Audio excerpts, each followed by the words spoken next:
आमतौर पर सरकारी विभागों में ग्रेडिंग की जाती है, चाहे स्टाफ की बात हो या काम की बात हो। अब ग्रेडिंग की जा रही है गौशालाओं की। किस तरह से ग्रेडिंग इस पर बात करने के बाद चाहते हैं शासन सचिव समित शर्मा जी। समित सर, ये गौशाला में ग्रेडिंग की बात किस तरह से होगी ये? देखिए, राजस्थान एक ऐसा प्रदेश है जहाँ पे गायों को काफ़ी सम्मान के साथ दिखाया जाता है, उनका बहुत आदर किया जाता है, उनका धार्मिक महत्व भी और आर्थिक महत्व भी है। पर बहुत सी गौशालाएँ ऐसी हैं जो कि चल तो रही हैं पर बहुत अच्छी नहीं हैं। राजस्थान भर में 3,000 से ज़्यादा गौशालाएँ हैं और वहाँ 12 लाख से ज़्यादा गायें और नंदी रहती हैं। और ये बहुत आवश्यक है कि वो बहुत व्यवस्थित रूप से और अच्छी तरह से रहें, अच्छी तरह उनकी देखभाल हो, उनकी स्वास्थ्य की देखभाल हो, उनके लिए जो आधारभूत जो सुविधाएं हैं, कोई पंखे की सुविधा है, कोई पानी की सुविधा है, कोई चारे की सुविधा है, वो सब व्यवस्थित रूप से हो। तो इस सब को 100 बिंदुओं पर हम फोकस करते हुए और उनके लिए दवाई की क्या व्यवस्था है, उनके लिए जांच की क्या व्यवस्था है, हेल्थ चेकअप की क्या व्यवस्था है, टीकाकरण की क्या व्यवस्था है, वैक्सीनेशन की और मेडिसिन की क्या व्यवस्था है, क्या उनके यहाँ जो नियमित रूप से सफाई हो रही है, क्या वो गौशालाएँ ऐसी हैं क्या कि जो अच्छा उत्पाद उत्पन्न कर रही हैं, क्या वहाँ गोबर है उसका भी उपयोग हो रहा है क्या। तो इन सब बिंदुओं पर स्ट्रेस करने के लिए जो सभी गौशालाएँ हैं उनका 100 बिंदुओं पर हमने एक आदेश जारी कर रहे हैं, जिसमें ये लिखा है कि भाई अगर ये गौशाला ऐसा करती है, ऐसा करती है, ऐसा करती है, तो उसको 1 अंक दिया जाएगा। जिससे कि सभी 100 बिंदुओं पे जो सभी गौशालाएँ अनुदानित गौशालाएँ हैं वो आपस में प्रतिस्पर्धा करें, इसमें एक हेल्दी कंपटीशन हो और प्रत्येक गौशाला है वो आगे आने का और अपने आप को इम्प्रूव करने का प्रयास करें। कहीं इसमें अनुदान में भी उनको फायदा होगा, साथ में पुरस्कार भी दिया जाएगा?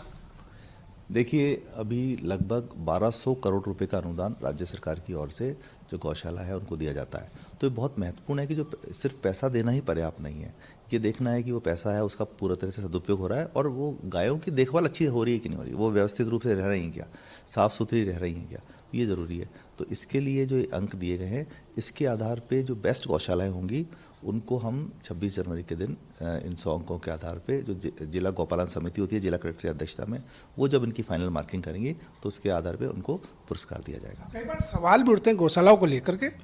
अब आप करने जा रहे हैं कि ड्रोन से वहाँ निगरानी की जाएगी, किस तरह से हो सकती है वो?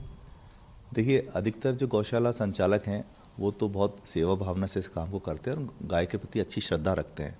पर कुछ ज़िलों में, स्पेशली जो पश्चिमी ज़िले हैं, डेजर्ट का जो एरिया है, उधर इस तरह की शिकायतें आती हैं कि अनुदान लेने के लिए जो गायें हैं उनकी संख्या है उसको बढ़ा चढ़ाकर बताया गया है, जो कि बहुत गंभीर स्थिति है। हम जब वहाँ चेक करने के लिए अधिकारियों को भिजवाते हैं तो ये बताते हैं साहब कि वो गाय तो अभी चरने गई है, जबकि जितनी संख्या का अनुदान लिया जा रहा है मौके पे उससे आधी गायें ही मिलती हैं। तो ये बहुत गंभीर स्थिति है। इसमें बहुत कठोर कार्रवाई बीच में की गई है। हमने जो उनका अनुदान है वो भी उसको निरस्त किया गया है और बहुत कठोर स्टैंड विभाग ने लिया है कि जितनी गायें हैं उतना ही आपको अनुदान दिया जाएगा। अब इसकी प्रभावी रोकथाम के लिए विभाग का विचार है कि एक ड्रोन लिया जाएगा, और क्योंकि कई गौशाला होती है जो कई 100 बीघाओं में भी फैली हुई है, तो उसमें गायों को देखना, उनको गिनना ये कठिन कार्य होगा। तो टेक्नोलॉजी का यूज़ करके और ऐसी गौशालाओं का जो समय समय पर निरीक्षण किया जाएगा, उनको बता के भी किया जाएगा और औचक भी किया जाएगा, जिससे कि गौशाला संचालक हैं जो सही संख्या है गायों की उन्हीं को रखें, व्यवस्थित रूप से रखें, जो जितनी गायें हैं उतना ही अनुदान लें। कई लोग और संस्थाएं काम कर रहे हैं कि गो उत्पाद के लिए, लेकिन उनको प्रमोशन नहीं मिल पाता है। क्यों नहीं ऐसे मेले लगाए जाए? देखिए, बहुत आवश्यक है ये। गौशालाओं का संचालन ही काफ़ी नहीं है। अभी एक तरह से आप देखिए कि 1200 करोड़ रुपए का वित्तीय भार राज्य सरकार के ऊपर पड़ रहा है, पर जो गाय है अपने आप में सदियों से उसका एक आर्थिक महत्व भी है। तो यदि गौशालाओं में हम ऐसी व्यवस्थाएं करें जिससे कि जो गायें हैं उसमें जो बांझपन है उसका निवारण हो, ज़्यादा से ज़्यादा दुधारू गायें हों, वहाँ पे आर्टिफिशियल इंसेमिनेशन के हम कैंप्स लगाएंगे। अभी सेक्स सॉर्टेड सेमेन की टेक्नोलॉजी है, तो एनडीडीबी से हमारा अनुबंध हुआ है विभाग का, और 1 लाख जो सेक्स सॉर्टेड सेमेन है उसके लिए हमने आदेश दे भी दिए हैं। उसमें ये होगा कि जो सेमेन जो प्रोसेस करके सेमेन हमें मिलेगा उसमें 90% से ज़्यादा संभावना ये होगी कि उसके लिए बछिया ही या जो मादा गाय है वही जन्म लेगी।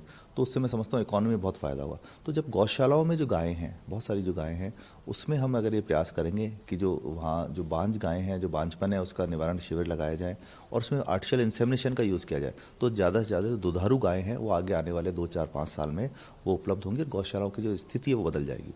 दूसरा, जो उत्पाद है अब गाय एक तो दूध देती है, तो हम उसको प्रमोट करना चाहेंगे, भाई अब दूध भी उत्पन्न कीजिए, घी भी उत्पन्न कीजिए, छाछ, दही, ये सब, और उसका विक्रय करें, वहाँ स्टॉल लगाइए। साथ में गाय का जो उत्पाद है वो गोबर है, गौमूत्र है, तो उस दिशा में भी हम प्रयास कर रहे हैं कि जो गोबर है उसको या तो खाद बना के विक्रय करें, या उसे गौ काष्ठ बना के, या कंडे बना के, या जो भी उत्पाद उससे संभव, आजकल तरह तरह के उत्पाद गोबर से बनने लगे। गौमूत्र तो बहुत जो औषधि है आयुर्वेद में, तो वही बहुत आवश्यक है। तो ये हमारा प्रयास है कि जो गौशाला हैं वो सरकार की ओर ना देखे अनुदान के लिए, उनके संचालन के, गौशालाओं के पास खुद के पास ज़मीनें हैं काफ़ी, वो उसमें वहाँ उनके लिए चारे का उत्पादन भी करें, और जो भी गौ उत्पाद उत्पन्न हो रहे हैं उसको प्रोसेस करके और सेल करें, जिससे कि वो आत्मनिर्भर बन सके। तो कह सकते हैं इस तरह का जो प्रयास है, गाय, गोपालक और सरकार तीनों को बड़ा फायदा होने वाला है। धर्मेंद्र सिंघल, समाचार प्लस, जयपुर।